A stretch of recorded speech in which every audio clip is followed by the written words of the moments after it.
Yep, the first 11 years of my life. I was born there and I grew up the first 11 years of my life before I escaped by boat as a refugee and came to America. You literally came on a boat to America, or you escaped Vietnamese? I escaped Vietnam on a 35-foot long boat, 113 people on it, were packed like sardines. And of course, about a week, landed in Indonesia. And there's a refugee camp there where we stay for about 6 months. What year is this? This is 1986. In 1986, you're an 11-year-old boy. Yep. Your parents decide to take you, and I'm assuming you have some siblings. The first few attempts, yes, I do have an older brother. Huh. The first few attempts, it's my parents and my brother and I try to escape. And we never made it. But the final attempt was when my parents have to make a hard decisions to let my grandmother, my mom's mom, take the two boys on this trip. And we made it. So your parents stayed behind. My parents stayed behind.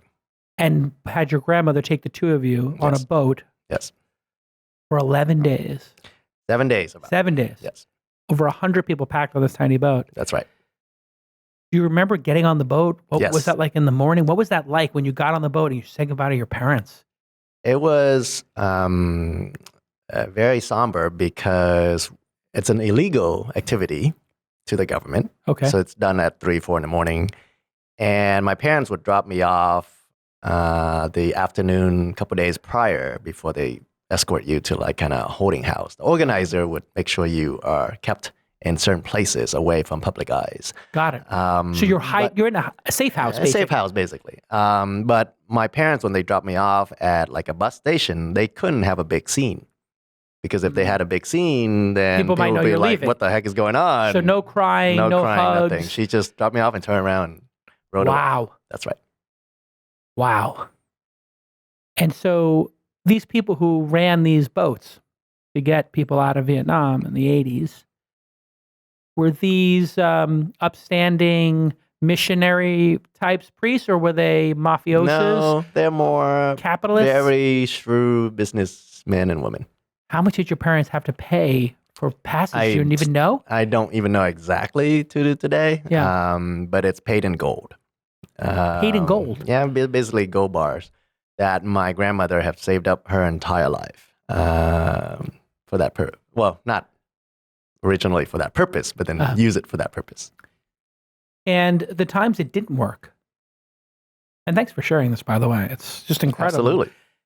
The times it didn't work, what happened? Your parents were on a boat with you and the boat got caught? So a lot of times, and we were no different. I learned from other people too. It didn't happen because of too many different variety of reasons. Mm-hmm. One reason might be the captain of the main boat got spooked. Huh. Thought the cops are coming on to them, so they just canceled it. They just canceled it. Yeah.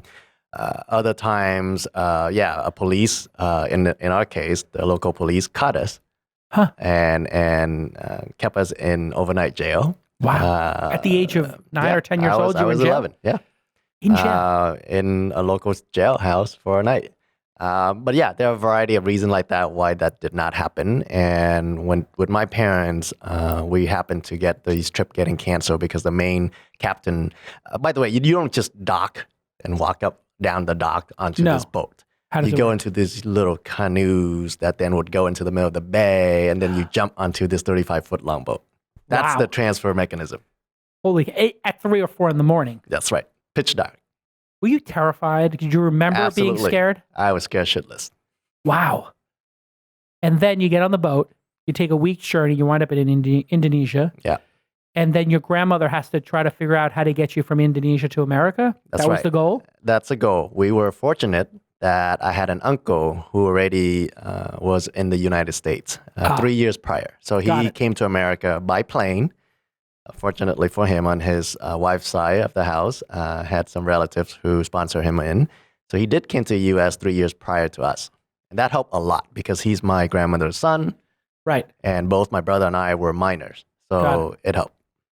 And so you get to America how? You take a plane from Indonesia? Definitely. So they would boat us to Singapore. And then there's a plane that we wait a couple of days to schedule a plane ride and flew over to the What United happens States. at immigration in the United States? That you have refugee status, or We have green card status immediately. Oh wow! So we were in refugee status Yeah. in that case, and so we were really, really fortunate to have that happen. What was Vietnam like in the 80s at this point in time? Was it a communist regime? Was that Definitely why? communist regime. It still is. I think the main issue my parents have is they did not see a bright future for their sons. The country was having political issues and, of course, economic issues, but also like opportunities for educations were next to zero. Really? So they, What did your parents do in Vietnam? Yeah, they were teachers, so they were knew the teachers. system really well.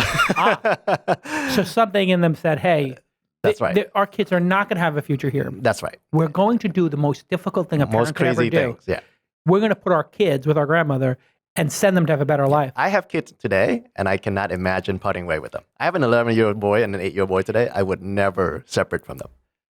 Unless you were under the circumstances when you realized they had Perhaps. absolutely no future. Perhaps. You could But make that sacrifice. I still feel like I could do something more about it.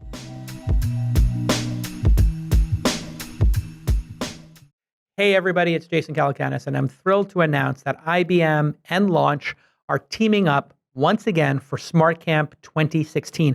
What is Smart Camp?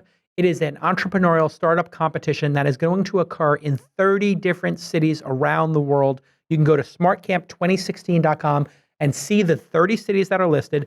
Go to the competitions in those 30 cities, show your stuff, show your medals, show what you're building. And then if you win your city, you'll be a finalist to be in the finals where 10 startups are going to come, and they're going to get their hotels paid for. They're going to get free VIP tickets to Launch Festival, and they're going to get to present. The top 3 will present on stage to a bunch of VCs, angel investors, and thousands of people in the crowd. And I'm going to mentor those companies as well in a bunch of sessions before they get on stage. And the winner will receive $25,000 of my money. Wait, what? Oh yeah, I guess I'm giving $25,000 to the winner. And they'll get to come to my incubator. And in the incubator, they'll spend 12 weeks with me. And every week they're going to meet 3, 4, 5 investors. And they're going to come to 6 jam sessions. And when I get through with them, they're going to be ready to raise either a seed or a Series A round. They're going to be able to make money, have revenue, scale their companies, all that great stuff. And they will become IBM's Global Entrepreneur of the Year. The Launch Festival is taking place in the spring of 2017, but these Smart Camp competitions that are occurring in 30 cities are occurring at all different times. You got to go to the smartcamp2016.com website.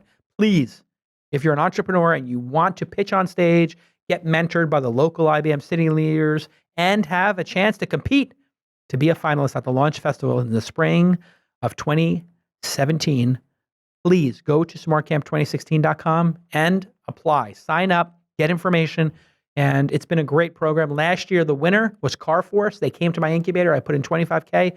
I was so impressed with the company. I put a second $25,000 into it, and I'm syndicating it out to all my friends, the most powerful investors in the world, who are going to hopefully put another couple $100,000 into it. So it's a huge success story from last year. We're doing it again.